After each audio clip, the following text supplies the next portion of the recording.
Thank you for logging on to BlowRadio.com. According to the Department of Health Services for the state of Wisconsin, there are reportedly 6,584 cases of HIV-infected individuals presumed alive as of March 31st, 2012. 2,527 of those individuals are African American.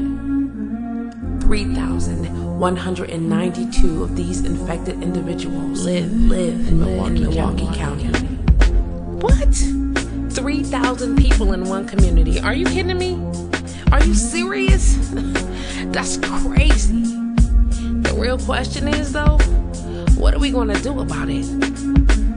Make sure you log on to BlowRadio.com Tuesday, June 26, 1 p.m. Central Standard Time, and join the women's panel for the discussion. That's Tuesday, June 26, 1 p.m. Central Standard Time, only on BlowRadio.com.